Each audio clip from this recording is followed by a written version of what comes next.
Welcome to all the students of Sri Siddh Vidyapeeth School. So today we are going to complete the remaining chapter Fiber to Fabric. So students, in the previous class we study about the full processing of wool fiber. Okay. So now today we are going to study about the soft, smooth and lustrous silk fiber. So silk fibers are also animal fibers. Silk is soft, smooth and lustrous. Silkworms spin the silk fibers. The rearing of silkworms for obtaining silk is called sericulture और silk farming. तो silk fibres हम लोग को कहाँ से, silk fibre एक तरह का एनिमल फाइबर है जो कि बहुत ही सॉफ्ट, स्मूथ और लस्ट्रस है. तो ये जो रियरिंग ऑफ सिल्कवर्म है, मतलब सिल्कवर्म को पालना, पोसना और उनका देखभाल करके उनसे सिल्क निकालना, सिल्क फाइबर उनसे निकालना, ये प्रोसेस को क्या बोला जाता है? Sericulture. So students, here you can see a map of India which shows the various states or some various places where the silk farming was done. Okay, तो ये एक मैप है. तो आप यहाँ पे देख सकते हैं कि हमारे स्टेट में कौन कौन सी जगह में कौन कौन से तरह के सिल्क फाइबर्स मिलते हैं. और silk fibres as you know various तरह के होते हैं जो हम अभी पढ़ेंगे. तो यहाँ पे जो ग्रीन कलर का दिख रहे हैं वहाँ पे आपको क्या मिलेगा? मलबरी सिल्क मिलेगा.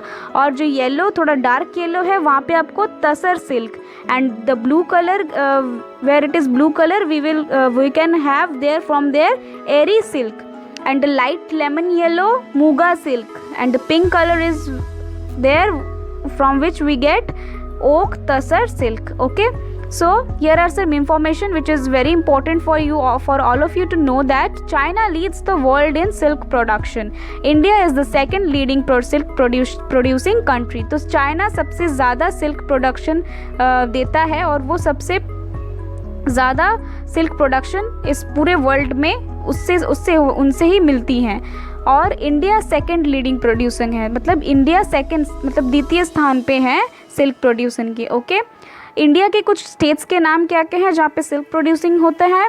Karnataka, Andhra Pradesh, Tamil Nadu, west Bengal and Jammu and Kashmir are the largest silk producing states in India. Okay students, now we will study about the life history of silk moth, that how silk moth converts itself into a cocoon and how from that we get the soft, smooth and lustrous silk fibers. The female silk moth lays egg from which hatch larvae which are called caterpillars or silkworms. तो जब silk moth, female जो silk moth है, वो जब eggs अंडे देती हैं तो उन्हीं से क्या बनते हैं? लार्वा. तो उनके बाद वो किस तरीके से मतलब कन्वर्ट होते हैं? लार्वा में कन्वर्ट होते हैं, जिसको हम लोग क्या बोल सकते हैं? कैटरपिलर और या फिर सिल्क वॉर्म्स भी बोल सकते हैं. They grow in size when the caterpillar is ready to enter the next stage of his life history called pupa. तो वो थोड़ा सा बड़ा हो जाता है जब वो अपने नेक्स्ट स्टेज में एंटर करता है, और जिसका नाम क्या है? pupa. Okay, it first weaves a net to hold itself, then it swings its head from side to side in the form of figure of 8. तो वो फर्स्ट क्या बनाता है? एक नेट बनाता है जो उसको पकड़ के रख सके और फिर वो झूल जाता है, मतलब स्विंग करके झूल जाता है in the form of 8. Okay, during these movements of the head, the caterpillar secretes fiber made of a protein which hardens on exposure to air and becomes silk fiber. तो जब इसी मूवमेंट के दौरान क्या होता है? उसका हेड का मूवमेंट के दौरान कैटरपिलर कुछ फाइबर सीक्रेट करते हैं जो प्रोटीन के बने हुए होते हैं. ओके, तो जब एयर के कांटेक्ट में जब आते हैं वो किस में कन्वर्ट हो जाते हैं? सिल्क फाइबर्स में कन्वर्ट हो जाते हैं. The caterpillar completely covers itself by silk fibers. This covering is known as cocoon. The further development of moth continues inside the cocoon. तो कैटरपिलर जब अपने आप को कम्प्लीटली कवर कर लेता है वो सिल्क फाइबर से, और उसी कवरिंग को क्या हम लोग बोलते हैं? कुकून बोलते हैं. और जब ये कुकून फर्दर डेवलप होता है तो उसके बाद वो जब कुकून फर्दर डेवलपमेंट होता है उस कुकून के अंदर, तो वो फिर मोथ बन के, मतलब न्यू एक अडल्ट मोथ बन के वो निकलता है. लेकिन उसी के पहले ये कुकून्स को हम सब मार देते हैं और इन्हीं से हम लोग वो फाइबर्स बना सकते हैं. Okay, silk fibres are used for weaving silk cloth. तो सिल्क फाइबर्स किस चीज़ के लिए यूज़ किया जाता है? हमारे जो सिल्क क्लॉथ्स होते हैं उनको बनाने के लिए सिल्क फाइबर्स यूज़ किया जाता है। द सिल्क यार्न और thread is obtained from the cocoon of the silk moth. तो सिल्क यार्न या फिर जो थ्रेड है ये कहाँ से हम लोग को मिलता है? वो कुकून जो है सिल्क मोथ के हिसाब से हम लोग को वहाँ से मिलता है। ओके, लेकिन इसमें सबसे दर्दनाक वाली घटना यही होती है कि वो जो कुकून हम लोग को, जो सिल्क फाइबर हम लोग लेते हैं, इसके ये जो यूज़ करते हैं सिल्क क्लोथ्स, इसके लिए बहुत सारे कुकून्स को मार दिया जाता है, जो कि बहुत ही बुरी चीज़ है। Now we will study about the varieties of silk worms कि सिल्क वॉर्म्स कितनी तरह के होते हैं। अभी थोड़ी देर पहले हमने मैप में देखा कि हमारे इंडिया में बहुत सारे ऐसे जगह हैं जहाँ पे अलग अलग तरीके के सिल्क मिलते हैं। तो we are going to study that only. There is a variety of silk moths which look very different from one another and the silk yarn they yield is different in texture. Texture means coarse, smooth और shiny etcetera. तो बहुत सारे varieties के silk moths होते हैं जो बहुत अलग अलग तरीके के दिखते भी हैं, और उन सब से अलग अलग सिल्क फाइबर्स निकलते हैं जिनका टेक्सचर अलग अलग होता है। जैसे कि कोई कोर्स होता है, जैसे कि कोई बहुत थोड़ा सा रफ़ होता है, और कोई बहुत स्मूथ होता है, और कुछ बहुत शाइनी भी होते हैं। Okay, so this tussar silk, muga silk, kosa silk etcetera are obtained from cocoons spun by different types of moths. So इसी के वजह से ये जो तसर सिल्क है, मूगा सिल्क है, कोसा सिल्क है, ये बहुत अलग अलग तरीके के मोथ के कुकून से ये सब हम लोग को मिलते हैं। The most common silk moth is mulberry silk moth. सबसे कॉमन सिल्क मोथ लेकिन क्या है? मलबरी सिल्क मोथ है। The silk fibre from the cocoon of this moth is soft, lustrous and elastic and can be died in beautiful colours. ये जो mulberry silk moth है ये बहुत ही सॉफ्ट होता है, लस्ट्रस होता है और इलास्टिक होता है, और बहुत ही सुंदर सुंदर कलर्स में इसको हम लोग डाई भी कर सकते हैं। ओके, और ये बहुत ही कॉमन है। Now here you can see the picture of the life history of silk moth. So the first one here is you can see that as a male moth and this is a female adult silk moth. Okay, so when they lay eggs on the mulberry leaves, after that it converts it into after that the eggs were converted into what? Silkworm, which are also known as caterpillars. Okay, so caterpillars after that convert itself into cocoons. Okay, so after that cocoons with developing moth. तो after that cocoons के अंदर, जो इस cocoon के अंदर ये adult moth बनने की ये जो एक प्रोसेस चल रहा है। ओके, तो इनको अडल्ट मोथ हम लोग मतलब बनने नहीं देते हैं। ये जो कुकून के फॉर्म में रहते हैं तो इनको तभी ही मार दिया जाता है और उनमें से सिल्क फाइबर्स निकाले जाते हैं। Here you can see the another picture of life history of silk moth. That here the first one is adult moth which lay eggs on the leaves, and after that it forms larva, or you can see pupa. So caterpillars feed on mulberry leaves about 3 to 4 weeks. Each of them spins a cocoon around itself. तो वो पहले क्या करते हैं? Leaves खाते हैं, बहुत 3 से 4 वीक तक वो पहले बहुत लीव्स खाते हैं, फिर जाके वो कुकून में अपने आप को बदल देते हैं। उसके बाद फिर से वो जो कैटरपिलर है वो प्यूपा में बदल जाता है। जो कुकून इनसाइड द कुकून है वो प्यूपा में बदल के फिर वो क्या होता है? अडल्ट मॉथ हो जाता है। Okay, so now we will study about the rearing of silkworms like from cocoon to silk. तो cocoon से हम लोग को कैसे silk fibers मिलते हैं, उनके जो प्रोसेस हैं अभी हम वही पढ़ेंगे। अब तक हमने लाइफ हिस्ट्री पढ़ा कि कैसे एक अडल्ट मोथ एग्स देता है, फिर कैसे फिर वो कुकून में बदलता है, कैटरपिलर में पहले बदलता है, फिर कुकून में बदलता है, फिर प्यूपा में बदल के फिर से एक अडल्ट मोथ बनता है। लेकिन अभी हम लोग यही पढ़ेंगे कि कुकून से कैसे हम लोग सिल्क फाइबर्स निकालते हैं। तो first we will study about the rearing of silk worms. A female silk moth lays hundreds of eggs at a time.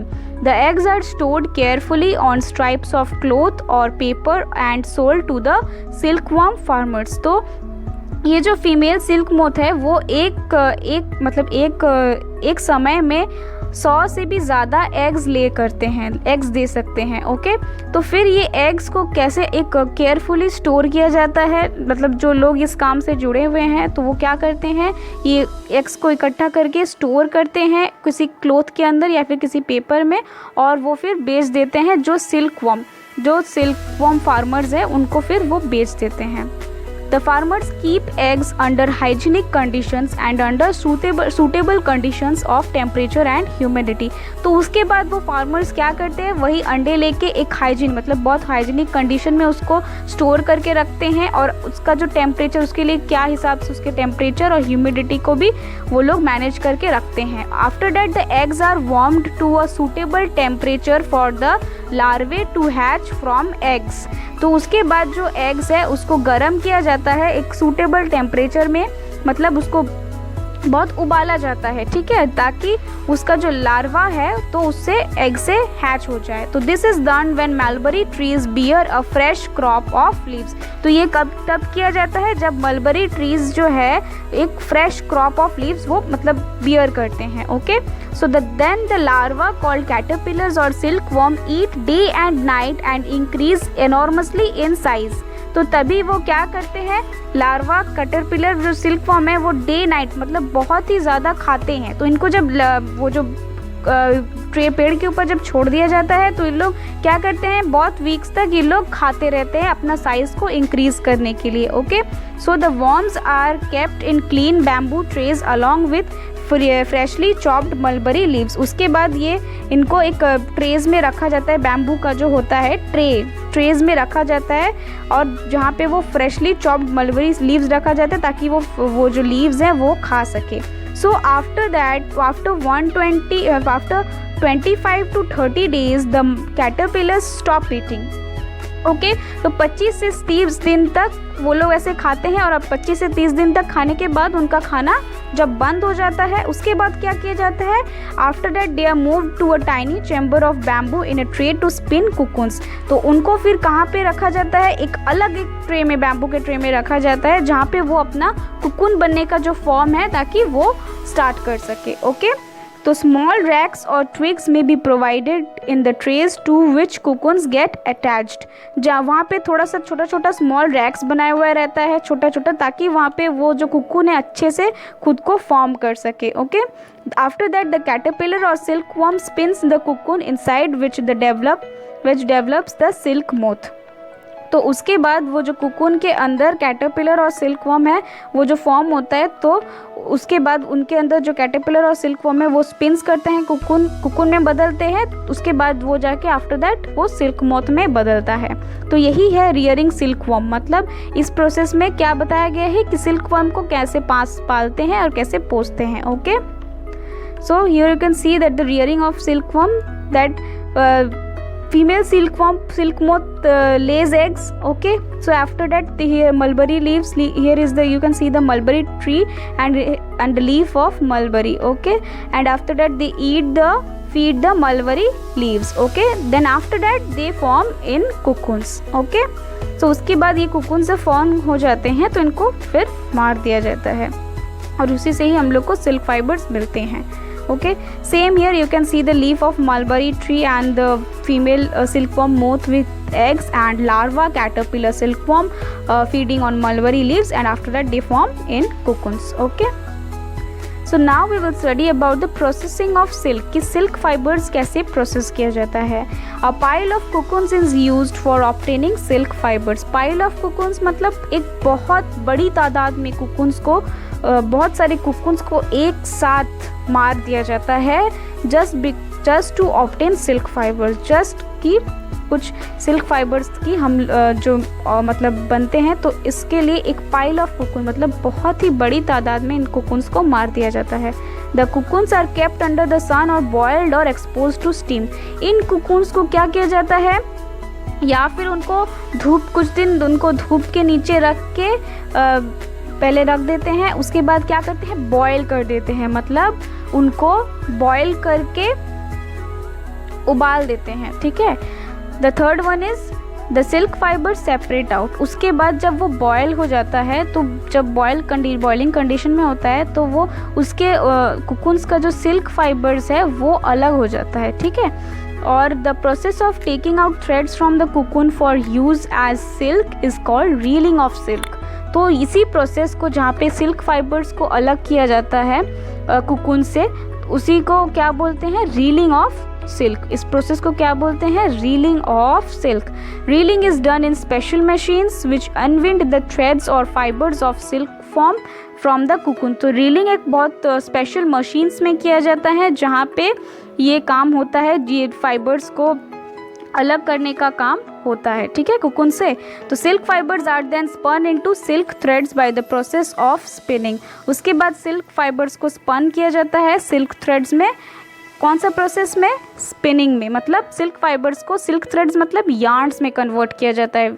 You all know that yarns का कन्वर्शन का प्रोसेस क्या, उसको क्या बोलते हैं, स्पिनिंग बोलते हैं।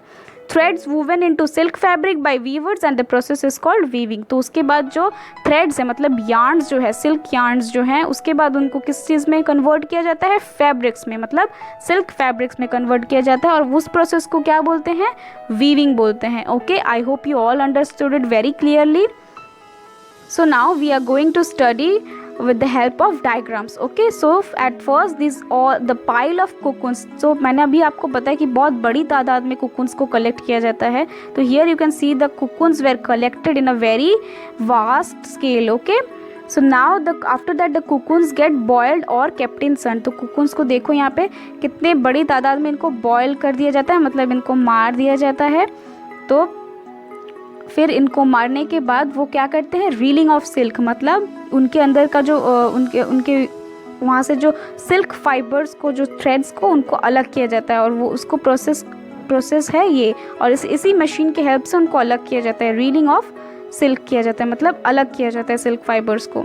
उसके बाद क्या किया जाता है, स्पिनिंग किया जाता है, मतलब वो जो सिल्क फाइबर्स को कन्वर्ट किया जाता है सिल्क यार्न्स में, मतलब सिल्क थ्रेड्स में। ओके, तो spinning is done either manually और इन फैक्ट्री। स्पिनिंग या फिर मैनुअली, मतलब स्पिनिंग ये जो मैनुअली मतलब हाथ से भी कर सकते हैं, या फिर उसको फैक्ट्रीज में भी जाके इसको कर सकते हैं। Okay, then after it converts into silk fabrics. तो आफ्टर दैट द यार्न मतलब silk thread is converted into silk fabrics with the help of the process called weaving. Okay, the process of arranging two sets of yarns together perpendicular to each other to make fabric is called weaving. मतलब दो set yarns के जो दो set को लेके perpendicular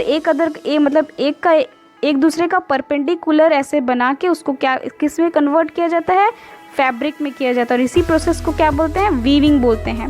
the looms are either hand operated और power operated. ये जो मशीन्स है, हैंड ऑपरेट भी होता है, मतलब हाथ से भी ऑपरेट कर सकते हैं, या फिर इसको पावर मतलब मशीन से भी ऑपरेट किया जा सकता है। Okay, so you can see the picture of hand operated looms and the power operated looms. Okay, so weaving can be done by manually मतलब hand operated looms or by power operated looms. Okay, I hope you all understood it very clearly. Now we will study about the discovery of silk. कि हमने इतना सब कुछ पढ़ा कि ये rearing होता है, प्रोसेसिंग होता है, लेकिन ये सिल्क का डिस्कवरी कैसे हुआ था, मतलब कैसे इन्वेंट हुआ था ये सिल्क।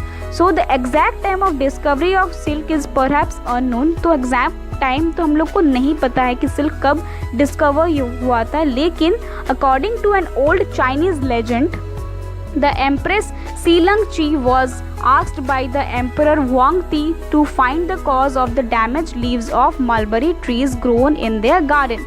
लेकिन एक चाइनीज लेजेंड, मतलब बहुत ही चाइनीज लेजेंड के द्वारा, जिसका नाम क्या है, सीचंग ली, उसको पूछा गया था, उसके जो एम्परर है, मतलब उसके जो राजा हैं, उनको पूछा गया, उनसे वो पूछे थे कि उनके जो गार्डन है उनमें मलबरी ट्रीज थे, तो उनके लीव्स डैमेज हो गए थे। तो तब उनसे पूछा गया कि ये जो इसका कारण निकालो कि ये ट्रीज़ के जो लीव्स हैं ये कैसे डैमेज हो जा रहे हैं। उसके बाद उन्होंने क्या किया, the empress found white worms eating up mulberry leaves. She also noticed that they were spinning shiny cocoons around them.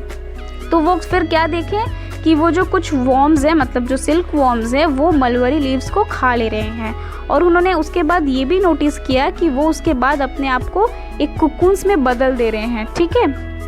Accidentally, a cocoon dropped into her cup of tea and tangled of delicate threads separated from the cocoons. Okay, तो accidentally मतलब ऐसे ही accidentally क्या हुआ, एक cocoon उनके चाय का जो कप था उनके उसके अंदर जाके गिर गया, और तभी क्या हो गया, एंटेंगल हो गया, मतलब मर गया होगा वहाँ पे जाके, और उसका जो फाइबर्स थ्रेड्स है वो सेपरेट होने लगा कुकुन से। ठीक है।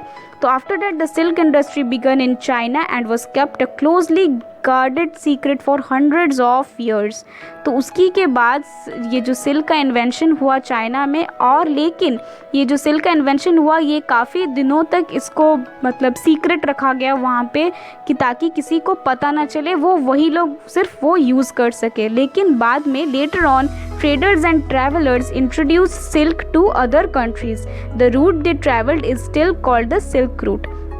लेकिन बाद में जो ट्रेडर्स और ट्रैवलर्स हैं वो उनको फिर सिल्क को इंट्रोड्यूस किए, अदर कंट्रीज से इंट्रोड्यूस किए, और इसी रूट को क्या कहा जाता है, अभी तक वो कहा जाता है कि silk route. Okay, so this is the story of the discovery of silk. Okay, so students, the chapter has ended. I think you all find this chapter very interesting, because seriously this is a chapter of very interesting chapter.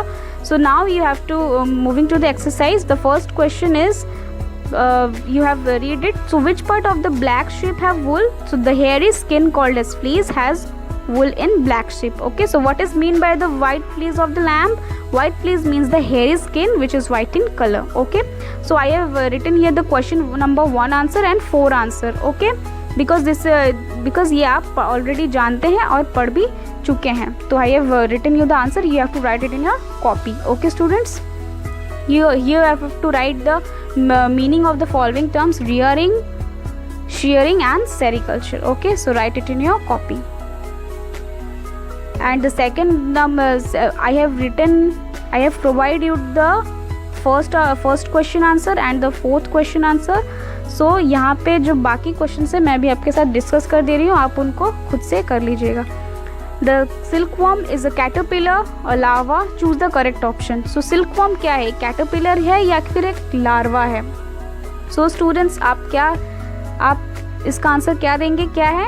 Both A and B. वो caterpillar भी है और एक larva भी है। Okay. Now, which of the following does not yield wool? तो इन चारों में से कौन wool नहीं देता है हम सबको? याक देता है, कैमल भी देता है, गोट भी देता है, वुली डॉग हम लोगों को वुल नहीं देता है। ठीक है, 4th आंसर मैंने आपको लिख दिया है। 5 आंसर में क्या है कि आपको ये स्टेप्स मतलब एक समझाना है, जो ये वुल का जो प्रोसेसिंग ऑफ वुल का जो स्टेप्स है, आपको मिसिंग स्टेप्स वहाँ पे ऐड करने हैं। तो after sharing what is the step we are going to add is scoring. Okay, scoring. Then after here it is written that sorting. Then after that we can add picking out of the burns, or we can say removal of burrs. Okay, after that the step of dyeing should you have to add, and the last step is rolling. Okay, so 6th question, make a sketches of the 2 stages in the life history of the silk moth which are directly related to the production of silk. So this you have to do it yourself, because I have already provided you the sketches, so you have to just sketch it in your copy. Okay, the 7th question is, out of the following which are the 2 terms related to silk production? कौन से 2 terms है जो silk production से related हैं? तो the first one is sericulture and the second one is moriculture. Okay, and here there is a hint. The second hint was scientific name of mulberry leaves is Morus alba. Okay, this is a very interesting scientific name, this Morus alba. Okay, question number 8, the match the following. Do it yourself student, because I know you can all do this. This is very easy and you can easily do it. Okay, so the chapter has ended. Do all the notes in your fair copy. जो भी notes लिखाए गए हैं अपने fair copy में अच्छे से लिख लीजिए. Learn the notes and read the chapter thoroughly. Okay, do the exercise question number 2, 3, 5, 6, 7, 8. Okay, in your copy, do it in a nicely way. Okay, so this is a very interesting chapter and the chapter has ended. We will meet soon with the next chapter. Okay, thank you students. And also students, if you have any doubt you can ask me. I am going to clear your all doubts. Okay, thank you.